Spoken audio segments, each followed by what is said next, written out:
Good morning, folks. I'm going to be doing this translation in English. I did this, not translation. I'm going to be reading this article that I translated into Spanish to English. This is just added information showing you when the breed was being shaped. This is pre-American People Terrier. This is 1908 when the breed was still being shaped. The still dog being imported from England and Ireland. And this is just an article regarding something that happened over 113 years ago. This does not happen today. This is all completely 100% historical using this book. And I'm just going to read it to you. Hey, leave the cat alone. Hey, leave the cat alone. Teaching them teaching them not to bother the cat. Anyway, here we go. A lively dogfight.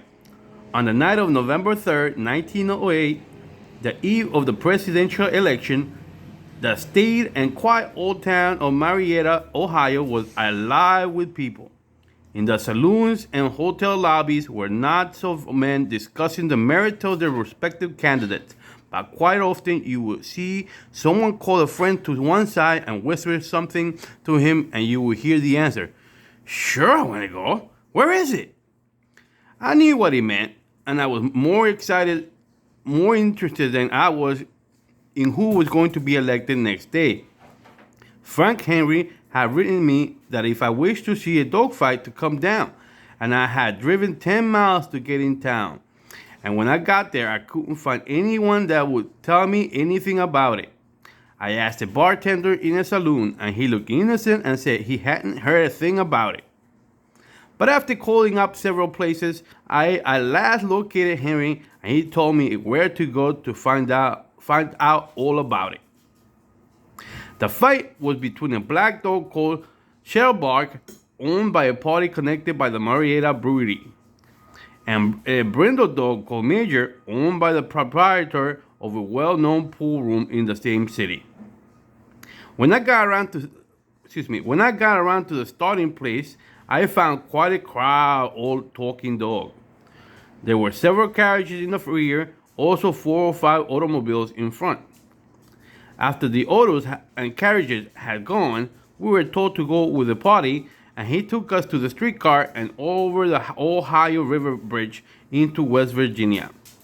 And about 2 miles from town, we all got off and walked up a country road for half a mile, and in an empty house found a good pit made and well lit.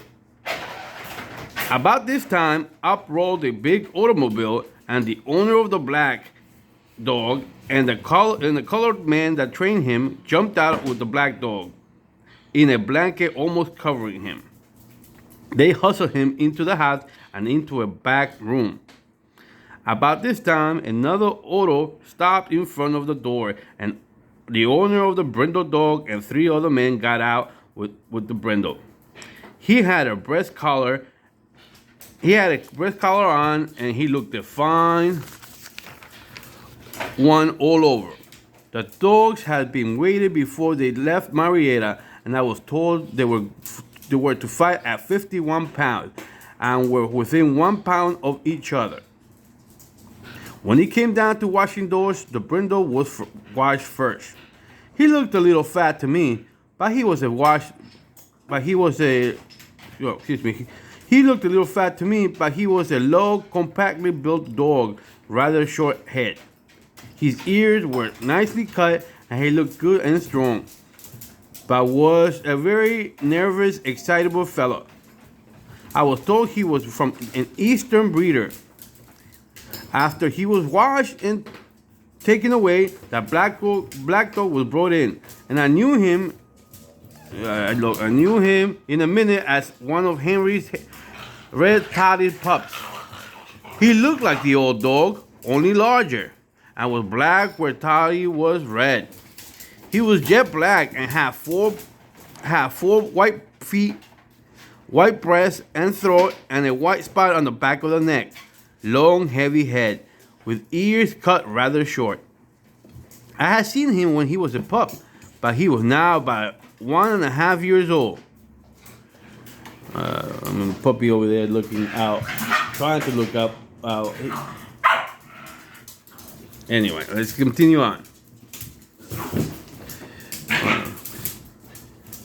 Okay, let's see from here. His ear cut rather short. I had seen him when he was a pup, but he was now about 1.5 years old. He was quiet. He was very quiet and didn't seem to notice anything. Sorry, I lost my track here. Hey, enough. He was very quiet and didn't seem to notice anything.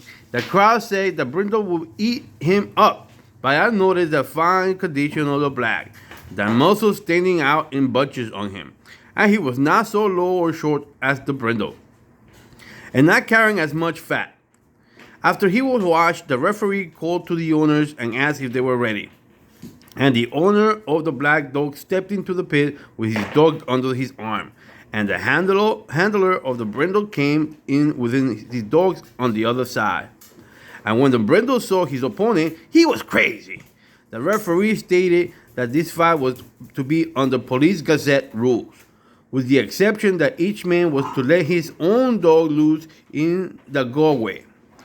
The pit side was crowded with men from every walk of life, from the banker to the saloon porter, and everyone seemed anxious to get a bet down, and there seemed to be an unusual amount of money on the black dog when the betting commenced. The referee asked, "Are you ready, man?" And the fight was on. The brindle dog rushed across and met the black almost in his own corner. They wrestled all over the pit, when the black dog threw the brindle with a terrible hold on the upper part of the foreleg, and he continued to hold and shake the brindle all the time, trying to get a hold on the black's head, but not doing any execution. At last, the black dog broke his hold, and the brindle got to his feet with the blood dripping from an ugly cut in his forehead. No. Yeah, trying to school him not to go to the bathroom in the wrong place. The brindle got an ear hold on the black and held on for dear life. But the moment he let go, the black had him in the foreleg down near the foot, and you could just hear him grinding the brindle dog's leg. The brindle was winning at all times, but seemed on the defensive, while the black dog was crowding him from one side to the other.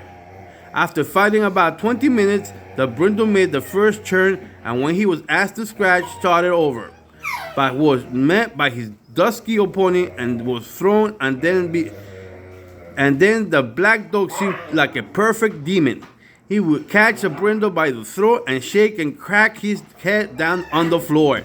Then he get a leg hold and raise him up and shake him like a rat. He got one hold on the brindle dog belly. He got one hold on the brindle dog's belly and dragged him half over the pit, which was now covered with blood. The brindle turned, and now the black dog had to scratch on, The brindle turned, and now the black dog had to scratch, and my, how he went across and right down after the brindle's foreleg.